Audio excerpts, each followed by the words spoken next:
लेकर वे बड़ी ही दुविधा में थे।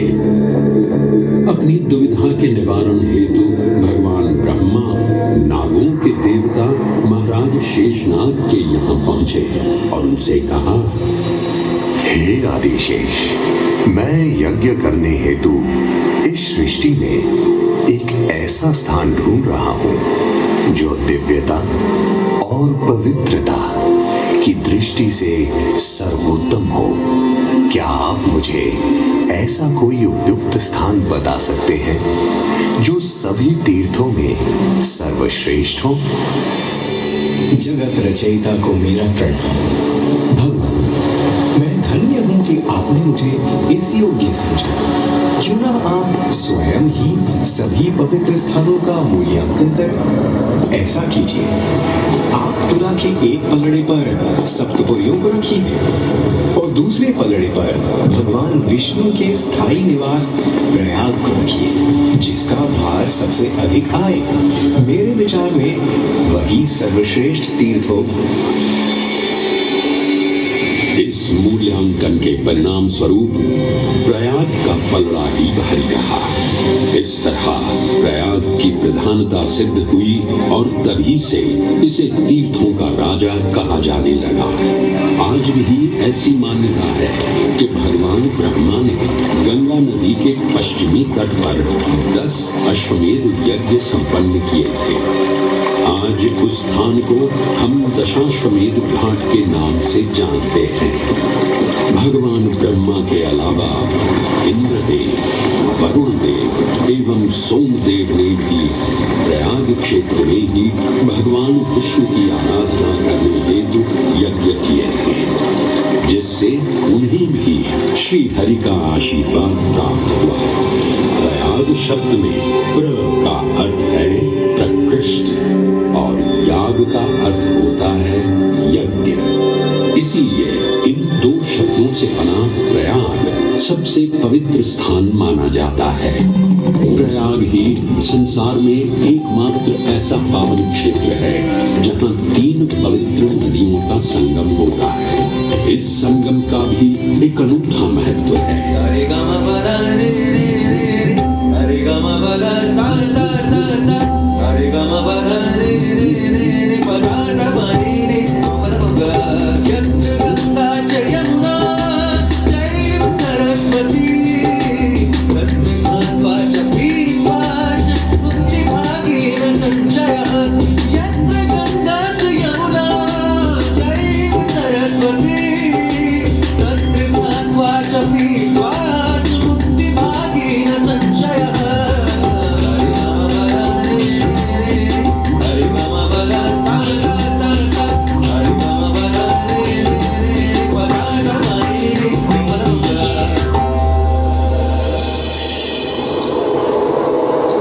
प्रयाग में गंगा, यमुना और सरस्वती जैसी 3 सबसे पवित्र और पूजनीय नदियों का दिव्य संगम होता है।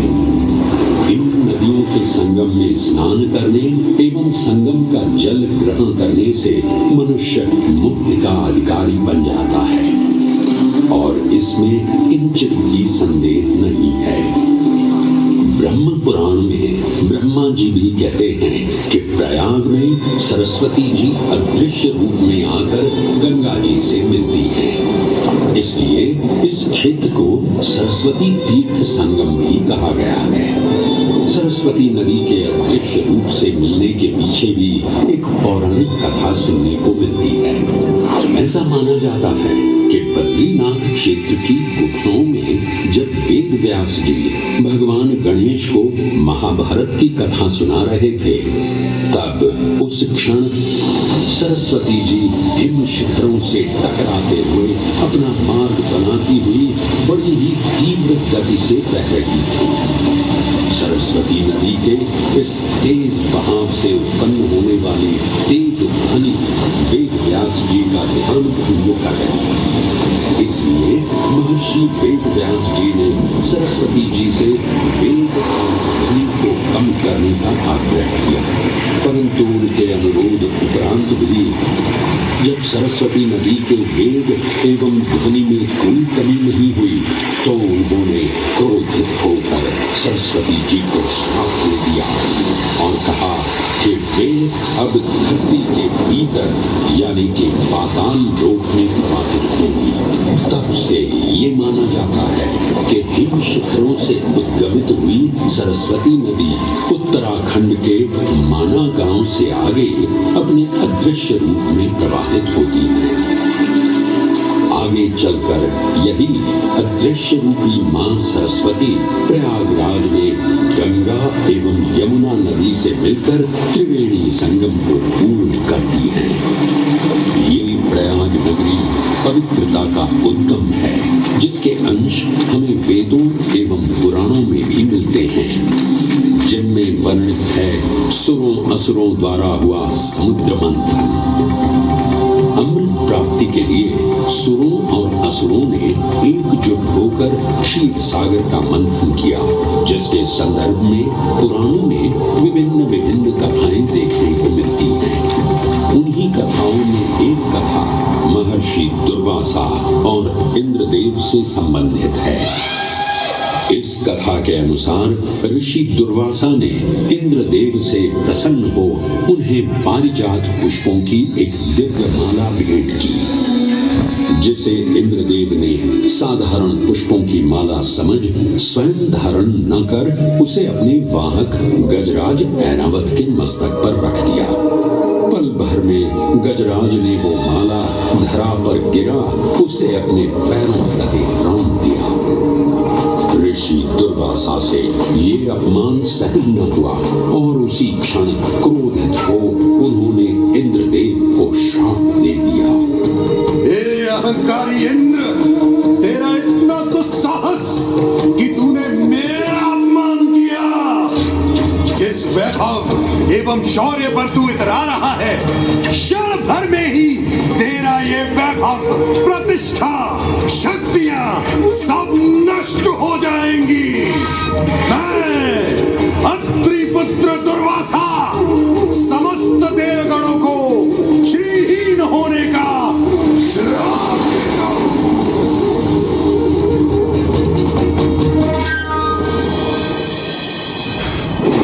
इस श्राप के परिणाम स्वरूप स्वर्गलोक से लेकर वैकुंठ धाम तक का सारा वैभव चला गया। जहां स्वर्गलोक में सभी देवता अपना वैभव एवं शक्तियां खो चुके थे, वहीं वैकुंठ धाम में मां लक्ष्मी भी क्षीर सागर की गहराइयों में चली गई। उनके जाते ही सृष्टि का संतुलन बिगड़ने लगा एवं असुर राजा बलि ने तीनों लोक अपने अधीन कर लिए।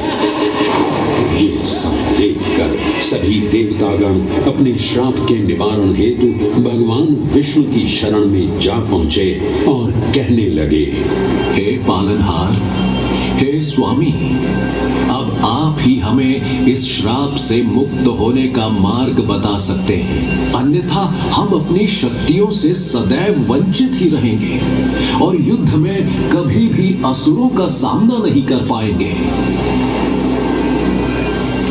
हे देवराज, ऋषि दुर्वासा के श्राप से सभी देवतागण जीवन मृत्यु के काल चक्र में बंध चुके हैं। इस काल चक्र एवं श्राप से मुक्त होने के लिए अब केवल एक ही मार्ग शेष है और वो है समुद्र मंथन। इस समुद्र मंथन से निकलने वाले रत्न ही आपके खोए हुए यश, वैभव और कीर्ति को पुनः स्थापित करेंगे। परंतु आपको इस मंथन के लिए असुरों के बल की भी आवश्यकता होगी, क्योंकि उनके बिना यह समुद्र मंथन संभव नहीं है। जैसी आपकी आज्ञा प्रभु, हम असुरों के साथ समुद्र मंथन करने के लिए तैयार हैं। देवताओं और असुरों ने एकमत होकर क्षीर सागर का मंथन करना स्वीकार किया। जहां मंदार पर्वत मथनी के रूप में आए तो वहीं वासुकी नाग को नेति की भूमिका मिली। भगवान विष्णु ने स्वयं कूर्म अवतार धारण कर मंदार पर्वत को उसका आधार प्रदान किया। क्षीर सागर को मथना शुरू किया गया और 14 रत्नों में सबसे पहले हलाहल विष उत्पन्न हुआ। उस विष के प्रभाव को कोई भी देवता या असुर सहन करने में समर्थ नहीं थे। इस कालकूट विष से सृष्टि का विनाश हो सकता था। इसीलिए इस आपदा से बचाने स्वयं देवों के देव महादेव प्रकट हुए और उन्होंने इस विष का पान किया। ये सब देख मां पार्वती ने विष को भगवान शिव के कंठ तक ही रोक दिया। इस कालकूट विष के प्रभाव से महादेव का कंठ नीला पड़ गया और तभी से उन्हें नीलकंठ के नाम से भी जाना जाने लगा। पश्चात समुद्र की गहराइयों से मां लक्ष्मी का आगमन हुआ, जिन्हें भगवान विष्णु ने वर्ण करके अपनी अर्धांगिनी बना लिया। इसके पश्चात समुद्र मंथन से एक एक कर कामधेनु गाय, पारिजात वृक्ष, चंद्र, कल्प वृक्ष, अपार सुंदर अप्सराएं, गंधर्व, शंख, उच्चैःश्रवा, वारुणी एवं कौस्तुभ मणि जैसे अनेक रत्न उत्पन्न हुए। लेकिन सभी को जिस रत्न की सबसे अधिक प्रतीक्षा थी, उस रत्न का निकलना अभी बाकी था। अंततः आयुर्वेद के देव धन्वंतरी अपने हाथ में अमृत कुंभ लिए प्रकट हुए। अमृत कुंभ पानी की लालसा में सुरों और असुरों के मध्य एक घमासान युद्ध आरंभ हो गया। इसी युद्ध के दौरान स्वरभानु नाम का एक असुर अमृत कुंभ को अपने अधीन कर पाताल लोक की ओर चल दिया। अमृत कलश को वापस पाने हेतु देवतागण अपने आराध्य भगवान विष्णु का स्मरण करने लगे। तदोपरांत भगवान विष्णु एक सुंदर अप्सरा मोहिनी का रूप धारण कर पाताल लोक पहुंचे, जिसे देख सभी असुर सम्मोहित होने लगे।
अप्सरा कौन है?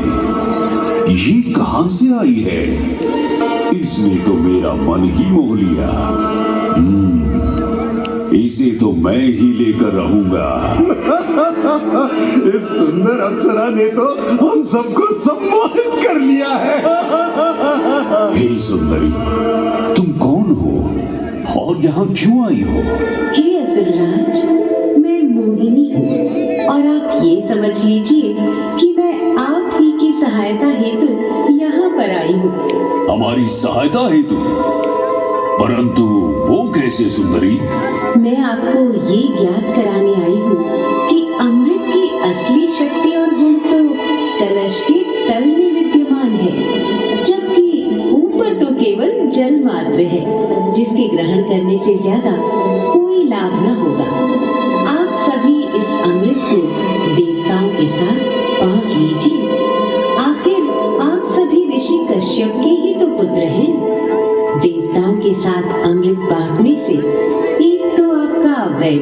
मिलेगा, और दूसरा जो अमृत का फलदायक भाग है उसे आप ही ग्रहण कर सकेंगे। हे मनमोहिनी, तुम सत्य ही कह रही हो, परंतु अगर हमने ये अमृत कलश देवताओं को दे दिया तो क्या पता वे सारा अमृत स्वयं ही ग्रहण कर लें और हम सभी असुर इससे वंचित ही रह जाएं। आप निश्चिंत रहिए, ऐसा कदापि नहीं होगा। मैं स्वयं ही सभी सुरों और असुरों को अमृत पान करवाऊंगी और साथ ही साथ ये सुनिश्चित भी करूंगी कि अमृत का फलदायक भाग आप सभी को ही प्राप्त हो। बस फिर क्या था, भगवान विष्णु की अपरंपार लीला आरंभ हुई। जहां एक ओर सभी देवतागण विराजे तो वहीं दूसरी ओर सभी असुर। मोहिनी रूप धारण भगवान विष्णु एक एक कर सभी देवताओं को अमृत पान करवाने लगे, जिससे वे पुनः अपनी शक्तियां प्राप्त कर सकें। परंतु स्वरभानु नाम का असुर जल्द ही भगवान विष्णु की ये चालाकी भांप गया और चुपचाप देवता वेश धारण कर उन्हीं के बीच में जाकर विराजमान हो गया। तब जैसे ही मोहिनी स्वरभानु को अमृतपान कराने हेतु अग्रसर हुई, ठीक उसी क्षण सूर्य एवं चंद्रमा स्वरभानु का असली रूप पहचान गए। ये ज्ञात होते ही भगवान विष्णु अपने मूल रूप में परिवर्तित हो गए और अपने सुदर्शन चक्र से स्वरभानु का सिर धड़ से